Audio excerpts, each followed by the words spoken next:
Awesome. Hello, everybody. We are here to talk about some more facility stewardship at your church. I have a very special guest with me, also a very active member in our Facebook group, Church Facility Management Solutions. And Bob and I have been able to talk kind of back and forth through social media and emails for a while now, and he has proven that he is truly the expert in the roof industry, and he's very familiar with churches. So we wanted to bring him on today and share a little bit more about his expertise, talk about kind of things from a preventative maintenance perspective and what churches need to know about really extending the life of their roof and all their other assets comprised of that. But Bob, do you want to go ahead and just share a little bit more about yourself, your company, who you are, what you do, your background, and kind of everything in between? Sure.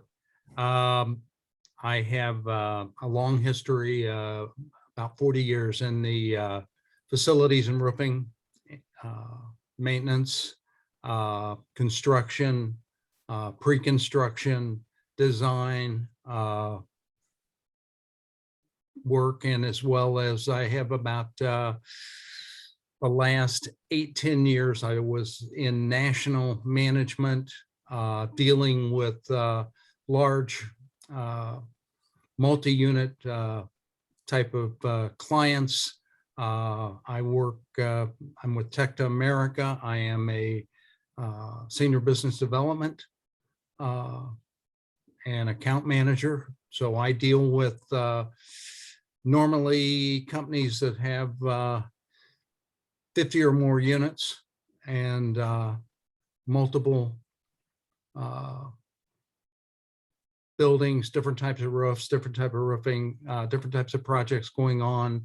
My overall background, I was with another large national company for quite a while where I managed national accounts, again, in the roofing facilities, in the restaurant, retail, and manufacturing.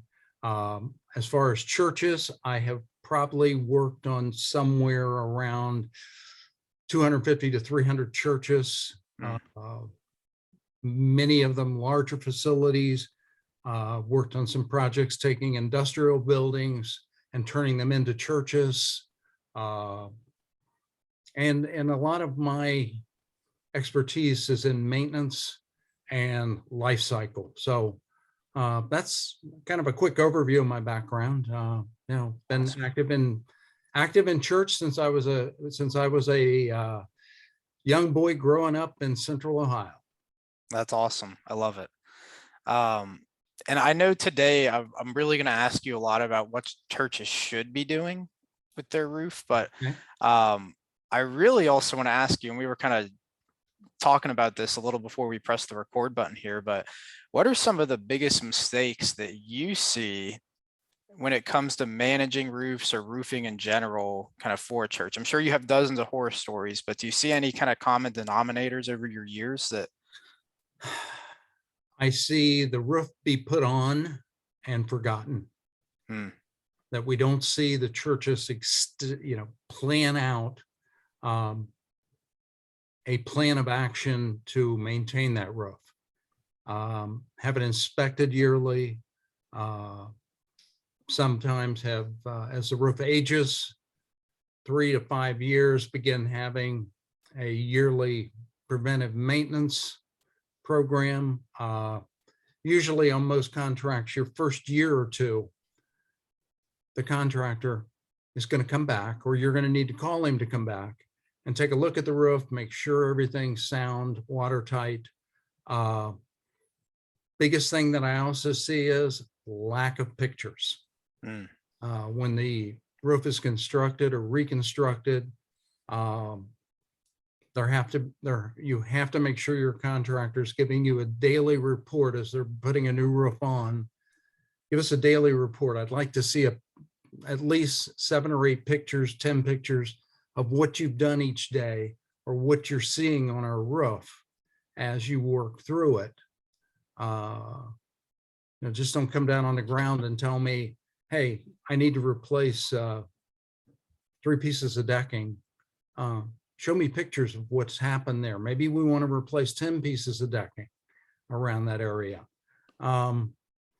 that's where, and they don't, the biggest thing is that long-term maintenance program to make sure the roof lasts the life cycle or longer. Yeah. I love that. Like when we come out to facility condition assessments, I was kind of telling you prior, we focus on, especially from life cycle projections, your core three: roofs, parking lots, and HVAC. Usually roofs are, out of those three, the one that has the least amount of preventative maintenance done for and the least amount of ongoing maintenance. So it's really interesting that you say that. That's something we've kind of identified as well. Kind of speaking of the preventative maintenance, and this may be, I know there's a lot of different probably variables that come into play here, but would you be able to walk us through some of the general preventative maintenance procedures that churches should engage with in their roof? And I think part of this too is to kind of demonstrate what requires true knowledge of a professional, most of it, I'm sure, and what is kind of things that could be done by, your average Joe that doesn't know much about roofs, and, where's the middle line in between that, I guess? Sure. Well, let's start with the things that you can do as a facilities manager or somebody from your staff can do. And again, depends on the construction of your roof. If you have a drainage system that's coming down to the ground, walk around every couple of weeks, see if you got a buildup of leaves by that area. Make sure that you don't have mulch or landscaping pushed up into your drains. Depending on the height of your roof and you're comfortable with it, you can send somebody up to take a quick look at the drains every few months. Just take a look at your gutters. If you can see them out of a window, take a look, see, hey, yeah, there's a lot of leaves in that gutter. We need to get that cleaned out. The ground area, from the ground, you can sometimes tell a lot. If you're starting to see green stains on your gutters or over the side of your building, well, then you may be getting a little bit of water buildup when it rains. It's coming out, that's lapping over instead of draining. And drainage is the number one item that you really need to be watching, that your roof is draining well. Because if it's not draining well, you're going to start getting puddling. You're going to start getting different issues with different areas of your roof. And that's kind of a step that any, the facilities team can do themselves. If you have a hatch access to your building, or, you may be able to go up once a month and just walk, make sure there's no buildup of leaves, these type items on your roof, or, tree limb. After a storm a few years ago, we were on a roof where we saw two folding chairs that had blown from a yard nearby. They were laying on the roof, and it actually, one of them had speared a little spot in the roof, not a hole, but made a place that needed to be fixed. Where it becomes a professional is once or twice a year, you need to find a professional who can come out. And when I say professional, someone that you made sure is certified to work on your roofs. That this is a person with some years of experience in the roofing industry that understands how they're installed, understands how they're maintained, and can do minor repairs or point out to you minor issues that may be coming forth. If you're having somebody inspect your roof and they're coming back down and saying, I put a little caulk here, I put a little caulk there, I put a little caulk there, you're not getting what you really need to be getting. You need the person to come down and say, you know what? I noticed some wear around the vent that comes up from your kitchen. We don't need to do anything right now, but we may need to replace that rubber seal around there in the next year or two. They need to be giving you what they're going to be, what they may be looking at the next time they're on your roof.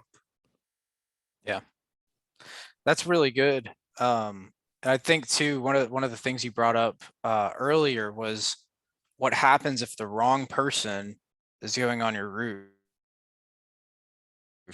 You mentioned kind of very popular churches I see too is kind of going to the board of elders, and they just go to Home Depot, get the right off the shelf and go figure it out. What are some of the dangers related to that you've seen? Well, the biggest danger, it comes down to, and I'm going to use a example. I had a church in central Indiana, probably 8-9 years ago, that storm came through, did a lot of damage to 2 of the roof surfaces. With that being said, they thought, oh, our insurer will pay for everything on this. Well, the insurer's guy got up there and said, hey, we noticed over here that you patched this roof a few years ago. Was there unreported damage? Yeah, about $1,000 damage. So we had a couple of guys from the church repaired this. The insurer came back and said, the way your guys repaired this caused an uplift when the storm came through, and that accelerated the damage. So, and we're only going to pay for like 80% of this roof instead of the 100%, because you took the roof out of, you didn't repair it. The roof was not maintained properly. And you will find some insurance policies, and especially warranties for roofs, that will have in there that you need to have it properly inspected once a year, once every 2 years, depending on the warranty, how it's wrote. So, yeah. So I got to ask the obvious question here, but I think it's important for our learners to hear this from you too. What's the possible ramifications if they just don't do anything to maintain their roof after it's on there? Sure, I can. That's real easy. Think about it if you don't maintain your car. Yeah. Think about it if you don't maintain yourself. You don't go to the doctor for 10 years. You're probably going to go to the doctor and they're going to find 20 things wrong. I get it a lot where I get a call, we'll get a call in our office that, hey, I've got a leak on my roof. Really? Okay. When was the last time somebody was out to service it? Silence hits the line. Well, I can't really remember the last time we had somebody out. We get on the roof, one of my technicians gets on the roof, sends me pictures, or, I go out, or I'm with the technician, or we're out there. We can tell real quick. And what the biggest thing I see is you take a 20-year-old roof that should last 30 years.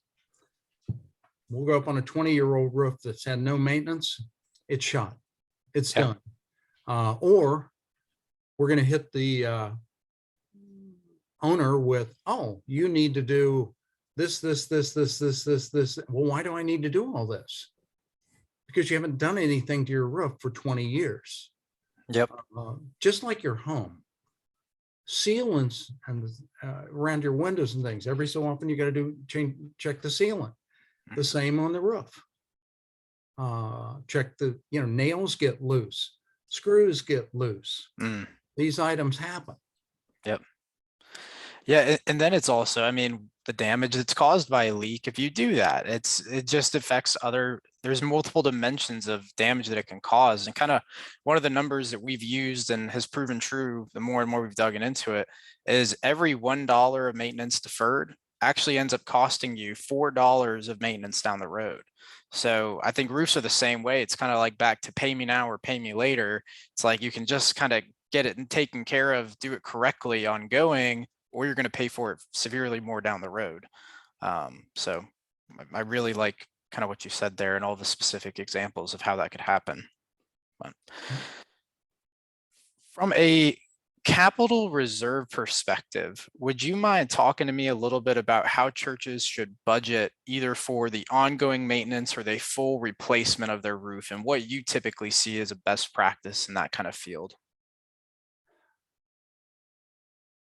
For ongoing maintenance, realistically, I'll use an example. I have a flat roof building that we do. The roof is 5 years old. We put the roof on, we've done maintenance on it since the second year. The first year was covered under under our warranty. It's a 80,000 square foot building. We inspect it twice a year, and it's $3,500. And that inspection is 2 technicians walking the roof for basically an 8-hour day, looking for issues, problems, taking pictures, recording information. You should be, for a typical, as I call it, shingle roof, you should be paying, should take somebody, you should be paying a couple of cents per square foot, maybe a penny or two a square foot, for basic walk-in pictures, to check your gutters, check these items. Depending on the square footage, let's say you've got 10,000 square foot of shingle roof, you're probably going to be looking at about twice a year, $500, once a year, $800-900. Check the gutters with and a lot of your better roofing companies will put an NTE, not to exceed amount on the back of that, where they'll say, hey, any repairs up to $500 or $700, we'll go ahead and take care of while we're up there. Is that okay with you? If it's a flat roof, you are looking at about the same cost. And most of the time, depending on the square footage, they'll also have an NTE. Metal roofing, little different ballgame. Most metal roofs should be inspected after they're 2-3 years old, at least twice a year. And you are probably going to be a little bit higher per square foot, just as the guys go through and check the screws, the fittings. First year or two that a metal roof is put on, hot, cold expansion of a metal roof will many times loosen those bolts. Sometimes it has nothing to do with how good the installer was. It is just the nature of metal. So that metal roofs are an area where we see leaks begin, run to other parts of the building, where you'll get on a 10-year-old metal roof and you notice there's 15 screws missing or laying around the roof. They popped from contraction of hot and cold. So those are just, the basics. You might as well figure for repair and maintenance, to do a good preventive maintenance job. If you've got a 10,000 square foot building, you're going to be paying somewhere around $1,000 a year. Just if your roof's over 2-3 years old, just figure $1,000 a year. As the roof ages, add a couple of $100 every year. The big difference is, if you have a roof that's life expectancy is 25 years, and you get 32, 33 years out of it, or 35 years out of it, that allows you to offset inflation and allows you to build a reserve fund, which really the capital reserve fund on roofs, almost the same as parking lots and HVAC, needs to start that when the new units installed, you need to start the reserve for the capital reserve for the next install. There's nothing more frustrating to me than to do work for all the pre-work, and not just me, other roofing companies do all the pre-work for a church, a business, something else. And they said, we need a new roof. And we say, do you have the financing all set up? Or you got reserve capital? Yeah, we're good. And then we get into the actual numbers, and to replace a roof in today's world, you're looking anywhere from $10 to $20 per square foot. Wow. That's just a realistic number based on upgrades that may need to be done because of code changes, insulation that may need to be replaced, metal that may need to be replaced, decking that may need to be replaced. That's a realistic number, $10 to $20. Yeah. There's ways to extend, if you've got a good maintenance program, many times you can add in, especially on your flat roofs, a restoration phase to give you another 10 years. As an example, I have a roof for actually a series of roofs, but one roof in particular for a retailer that they've maintained the roof excellent, very, very well. When the roof was 15 years old, they put a 75 mil silicone coating on it. That roof is now 27 years old and getting ready to have a silicone recoat on it.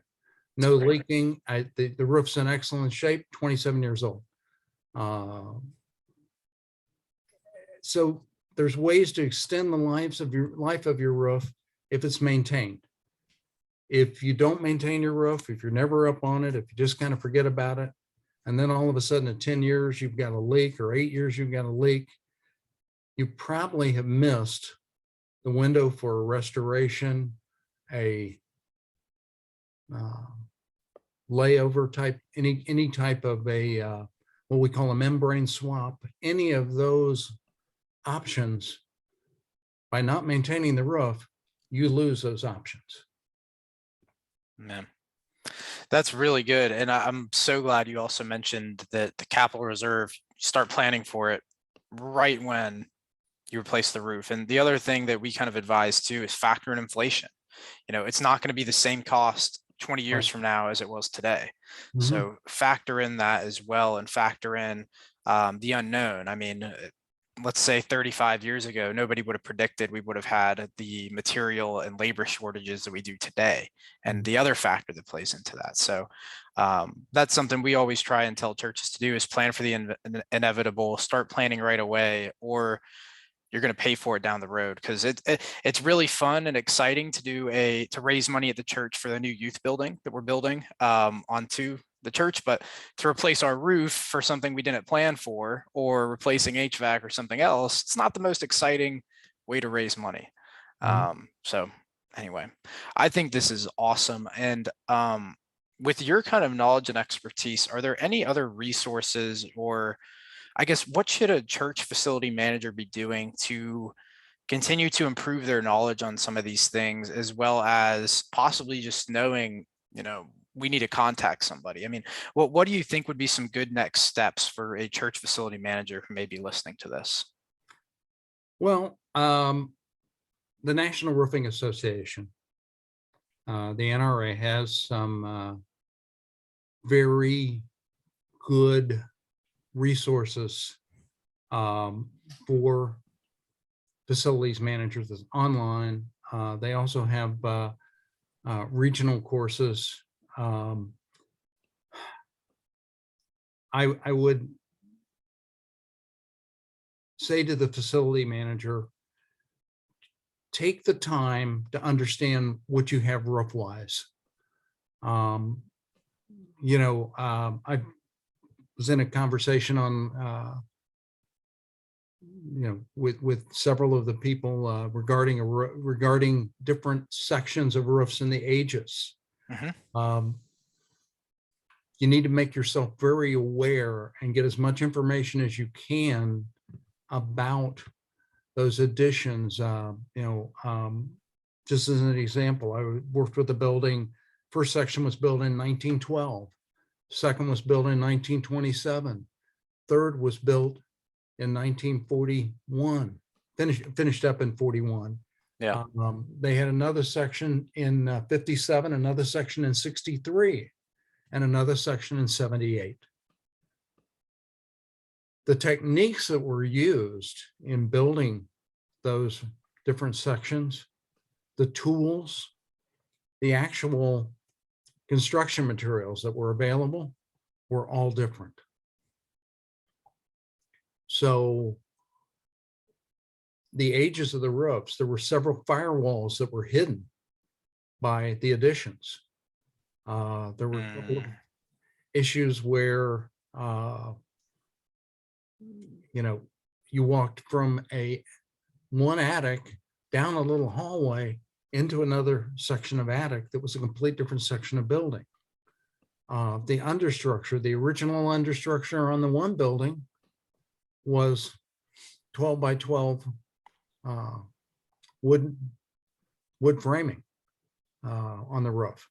The next one had early metal girders that rusted, had to be painted every so many years. The next section had a aluminum understructure. So you started looking, every roof had a different understructure, had a different, right. It was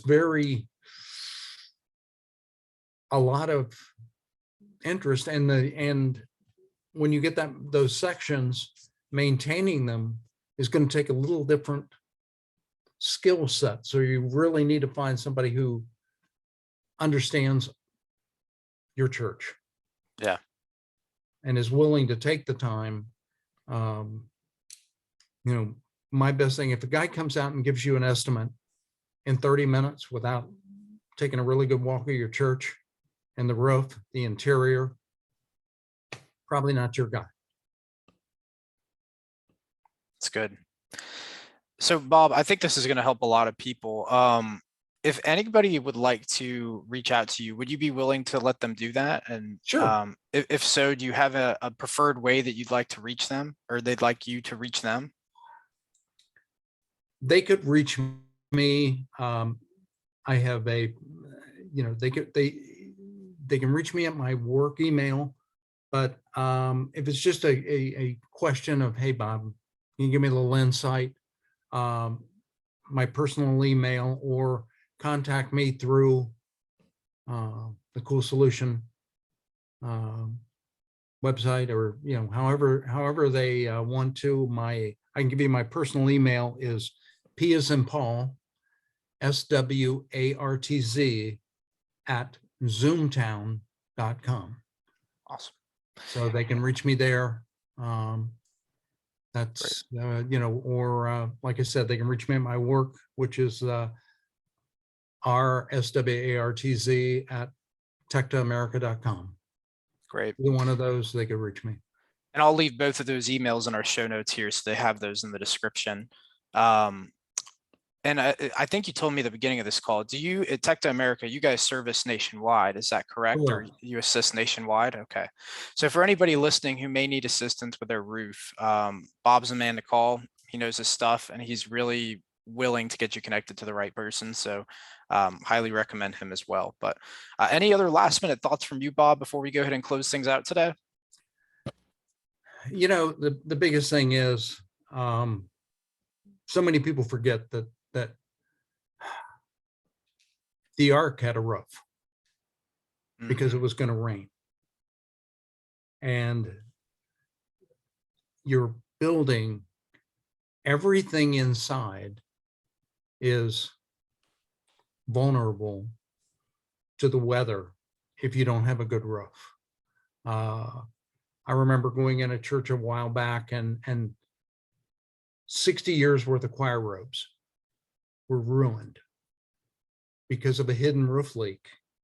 But nobody been in that section of the building for probably a month or two. And at the seam where two sections, an older section and a newer section, came together, tree limb fell, broke off a couple of bricks, just enough to let water run between the two sections of the building. Came down the walls, found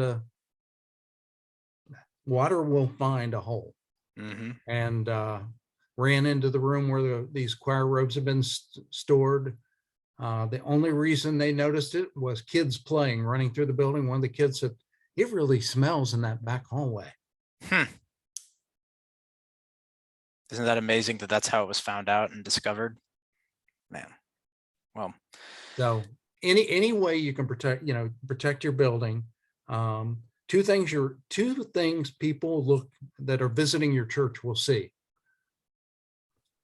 Trust me, they will see the spots on your ceiling tiles, and they will see the potholes in your parking lot. And a lot of people will immediately think this church, it doesn't have any money. Yep. Who's it? Andy Stanley, I think, says ministry begins in the parking lot. I think that's also the view and the first time experience of your facility. So I completely agree with that. Yep. Great. Well, I think this has been extremely helpful, Bob. Thank you so much for taking the time to educate us a little bit more and much more specifically on roofs than we typically get. So this has been very, very helpful, and I'm sure a lot of people will find this helpful as well. So we will see you guys again next week. Thank you for tuning in.